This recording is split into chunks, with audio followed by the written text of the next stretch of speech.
ఏపీకి సినీ పరిశ్రమ తరలి వస్తుందా? ఆ ఛాన్స్ ఉందా? ప్రభుత్వం ఆహ్వానిస్తున్న సినీ పరిశ్రమ ఎందుకు రావడం లేదు? ఇప్పుడు పొలిటికల్ సర్కిల్లో ఇదే చర్చ నడుస్తోంది. 2014లో రాష్ట్ర విభజన జరిగింది.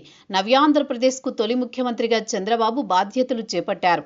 ఏపీలో పాలన కోలుకునేందుకు 2 సంవత్సరాల సమయం పట్టింది.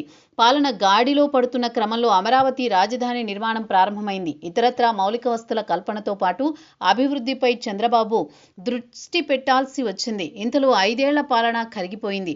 వైసీపీ హయాంలో సినీ పరిశ్రమను విశాఖకు రప్పించేందుకు తగిన ప్రయత్నాలు జరగలేదు. ఇప్పుడు కూటమి అధికారంలోకొచ్చి 17 నెలలవుతోంది. సినీ పరిశ్రమ నుంచి సానుకూలతలు రావడం లేదు. ఉద్యమ సమయంలో తెలుగు చిత్ర పరిశ్రమను విపరీతంగా ద్వేషించిన కేసీఆర్ కానీ తెలంగాణకు ముఖ్యమంత్రి అయిన తర్వాత సినీ పరిశ్రమ అనేది ప్రభుత్వానికి బాతుగుడ్డు అని గ్రహించారు. సినీ పరిశ్రమ పెద్దలతో సఖ్యత పెంచుకున్నారు. వారికి చాలా రకాల ప్రయోజనాలు, రాయితీలు కల్పించారు. దీంతో సినీ పరిశ్రమ ఏపీ వైపు చూడడం మానేసింది. అదే సమయంలో వైసీపీ ప్రభుత్వం సినీ పరిశ్రమను ఏపీకి రప్పించే ప్రయత్నాలు చేయలేదు. ఇప్పుడు తాజాగా రేవంత్ సైతం చిత్ర పరిశ్రమతో మంచి అనుబంధాన్ని కొనసాగిస్తూ వస్తోంది. దీంతో చిత్ర పరిశ్రమ తెలంగాణలో ఉండేందుకే ఇష్టపడుతోంది. ఏపీకి వచ్చేందుకు ఆసక్తి చూపడం లేదు. ఏపీకి సంబంధించి చిత్ర పరిశ్రమ విశాఖ అనువైన ప్రాంతం.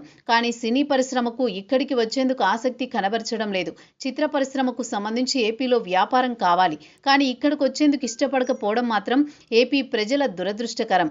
చిత్ర పరిశ్రమ విశాఖ వస్తే ఈ ప్రాంతీయులకు ఉద్యోగ ఉపాధి అవకాశాలు మెరుగుపడతాయి. ప్రభుత్వానికి ఆదాయం సమకూరుతుంది. ఏపీ డిప్యూటీ సీఎం పవన్ స్వతహాగా సినీ పరిశ్రమకే చెందిన ప్రముఖ హీరో. ఇంతవరకు తెలుగు చిత్ర పరిశ్రమ ప్రతినిధులు ఏపీ సీఎం చంద్రబాబును కలవకపోవడంపై మొన్న మధ్యన డిప్యూటీ సీఎం పవన్ ఆగ్రహం వ్యక్తం చేశారు. మధ్యలో నాటి పరిస్థితులపై బాలకృష్ణ స్పందించడం, అది వివాదాలకు దారితీయడం తెలిసిందే. అయినా సరే ఎటువంటి దిద్దుబాటు చర్యలు కనిపించడం లేదు. తెలుగు చిత్ర పరిశ్రమ అంటే తెలంగాణ అన్నట్టు ఉంది.